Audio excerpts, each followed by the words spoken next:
What's going on, y'all boys? Today we're going over our updated top 10 going into week 3. We're going to start off today in our 1 slot. We have the Cowboys on our 1 today. That Cowboys defense is just something we haven't seen in a long time. They're good all around. They're good offensively, scoring 70 points in 2 games. They're good defensively, only allowing 10 points in 2 games. All around, they're good. Special teams, they look good. That D-line is nasty. They're getting after the quarterback. That secondary, there's not a whole lot of secondaries in the team that have 2 stud corners, 2 all-pro corners, 2 corners that can cover. They can cover your 1 and your 2. You have to rely on your third man to try and beat you. I mean, that secondary is just so good. Their linebackers are good.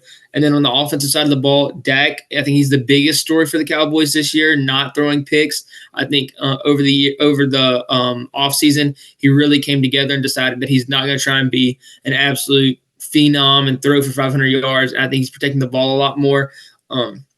Even though he's not throwing for 300-400 yards a game, he's protecting the ball, and that's what the Cowboys need. They were a consistent quarterback away from a Super Bowl last year, and I believe if Dak continues to do that this year, they're going to be on path for the Super Bowl. I really like their pickup of Gallimore just because, like I said, now their 1s and 2s of the other team are covered. There's not a lot of teams that have a super amount of depth that have a stud third-string wide receiver that the Cowboys have to worry about. They're outscoring opponents 70-10 up to this point. I think with the Cardinals this week, it's going to continue. I think they're going to go over 100 points in 3 weeks, and I don't think they're going to allow many points tonight at all. Yeah, I mean, like you said, they're outscoring opponents 70-10. They're averaging 35 points a game. They're only giving up 5 points a game. And one of the topics you hit on too, Dak protecting the ball. He's not trying to be a superstar anymore. They've turned the ball over 0 times. Dak included 0 picks, 2 games. That's a good sign. And they're forcing 3 turnovers a game. They're at 6 right now for the season. So, I mean, like you said, they're scoring, and the other teams are not scoring. This Cowboys team's a problem, and I think this is their year. Up next, for our second pick, we have the 49ers. Brock Purdy, young, stepped around. They have excellent weapons. Debo, Ayuk, Kittle. I mean, CMC. They've got it all, and they've got a solid defense too with Bosa, Warner, Dre Greenlaw, Charvarius Ward, and they're allowing 15 points a game as well. And they're smashing their opponents. They came out, the Steelers. They smashed them at home. That's unheard of. Beating a Steelers team like that on the road. So I really like the 49ers team as well. Yeah, I think the biggest question coming into this year was, is that 49ers offense going to be efficient? We knew that what their defense was. We saw it last year. We saw Brock Purdy come out last year and have a showing, and they're showing this year too. 30 points in both of their first 2 games. The big problem with them, not problem as in a bad thing, but the big problem for other teams is they have Christian McCaffrey, and Brock Purdy can beat you too. Christian McCaffrey has 268 yards in 2 games, averaging 6.4 yards per carry, so you have to be honest with the run. And as soon as you are and you try to stop Christian McCaffrey and you have him under control, Brock Purdy can beat you. He's not throwing interceptions. He's thrown 428 yards in 2 games. As long as he takes care of the ball, similar to Dallas, as long as the quarterback can take care of the ball and let everything else fall into place, that 49ers team has a very, very good upcoming season. Next up in our 3 spot, we have the Chiefs falling to 1-1 early this season. Started off 0-1 with that week 1 loss against the Lions. Didn't have Kelsey. I believe it would have been a different game. I think Kelsey has more of an impact on that team than a lot of people think, and everybody's really high on him, so I think that's a big statement. I think just not having him had Patrick Mahomes a little in his head a little bit. I think he needs Travis Kelsey, especially after losing Hill 2 years ago. I think having Jones on defense is just an absolute game changer for them on that defensive line. I have their offense ranked 2nd in the league. The only problem with them is that defense is a little bit leaving some to be desired. Giving up 21 points to the Lions, even after their offense scored 20. A lot of times scoring 20 points will win you a game. I have their defense ranked 11th. I think that's what they need to focus on right now. I think on the offensive stage of the ball, we know what they are. We know Patrick Mahomes is that guy. He's been that guy. He's going to continue to be that guy. We just need to see a little bit more from their defense. Yeah, and to me, the defense is one of the biggest things for them. You talk about them giving up 20-some points to the Lions. You got to realize one was a pick 6, so they really only gave up 14 to the Lions. And then they go on the road at Jacksonville and only give up 9 points to a bona fide top 10 quarterback in the league with all the weapons they've got, Ridley and everybody else. So I think their defense is one of the good signs for them.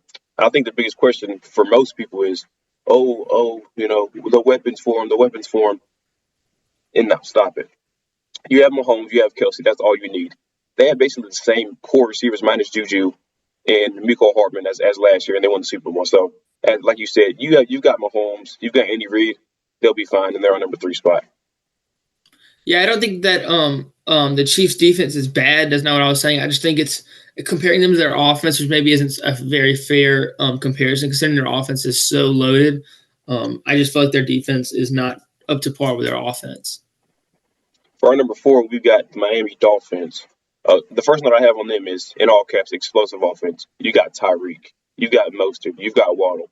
I mean, they've already got the fastest team in the league, and I mean, you got Tua, a guy to get him the ball too. Mike McDaniels, insane offensive coordinator and coach as well.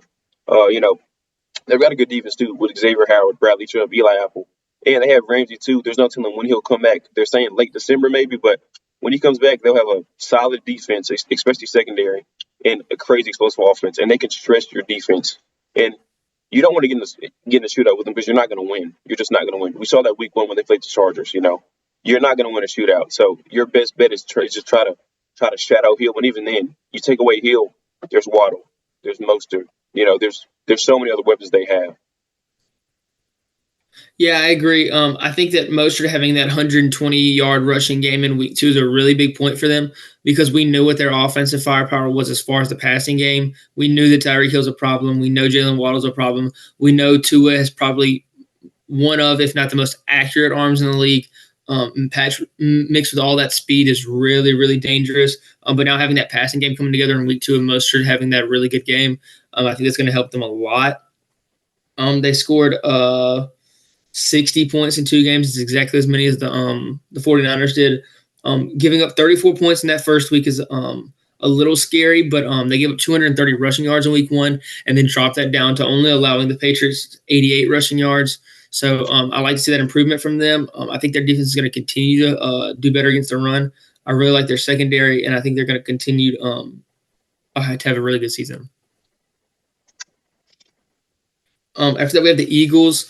It's really close for me with the Dolphins and the Eagles. I think they both have really good offenses. I think their defenses are super solid as well. Eagles started out 2-0 this year. Put up really good performances against the Patriots and the Vikings, putting up 25 and 34 points. Swift having 175 yards after having no Sanders. It's a really good thing for them because we knew that Jalen Hurts is a really good quarterback. We know he can run. We know he can throw. We know they have weapons that on the offensive side of the ball, having Brown and having Smith. Smith. But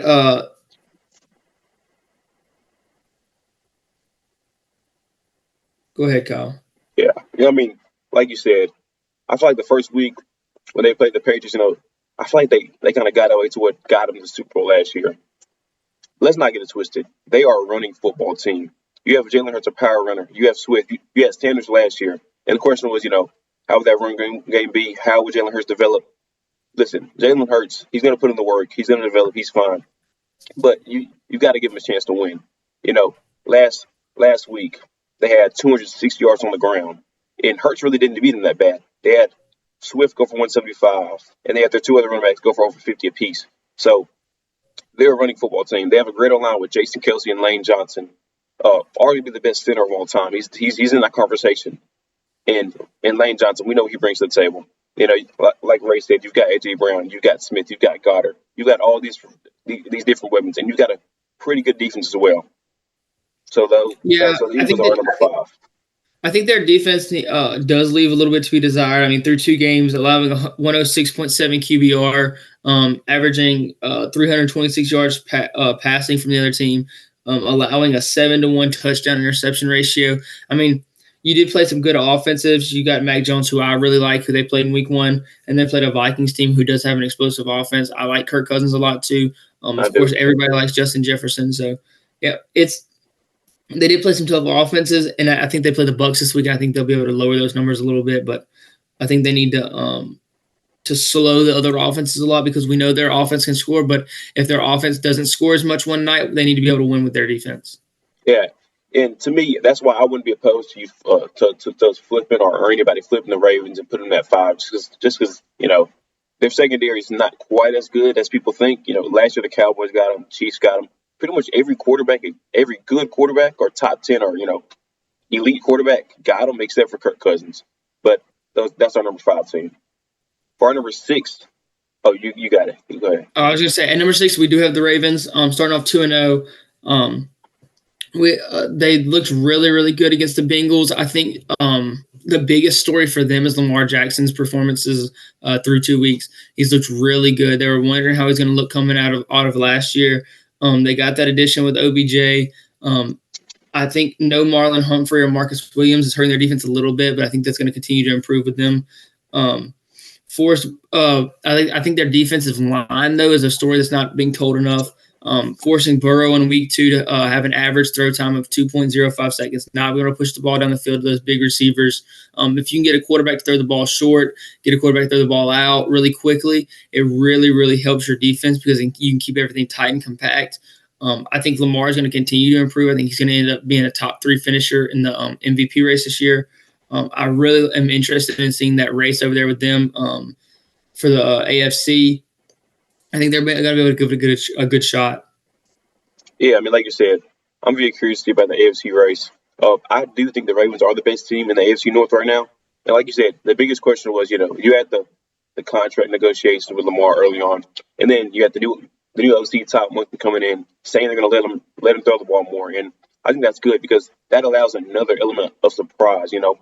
Last year you knew it was pretty much run first with them. They were doing everything to set up the run. Now, I mean, they're going to come out slinging the ball, but they're also going to run as well. So it brings more of an element of surprise, and you have to play more to not just the running game, but also the passing game. Like you said, they brought in OBJ. They drafted Flowers out of Boston College, who he looks legit. And let's not forget about Andrews too, top 3 tight end in the league also. So they've got the weapons. And like you said, their D-line is legit, and their defense is very solid too. They're only giving up 16.5 points a game, and they played the Bengals as well, so they're looking pretty good. For our number 17, we got the Jacksonville Jaguars. Trevor Lawrence, he came in, pretty much flipped this whole team around. Doug Peterson as well coming in. I mean, them two almost kind of remind me of like a Mahomes and Andy Reid type. When you have them two, great quarterback, great coach, you got a chance in any game. They've got Calvin Ridley too, Christian Kirk, Evan Ingram, and Trevor Etienne, his Clemson boy as well. And they also drafted Tank Bigsby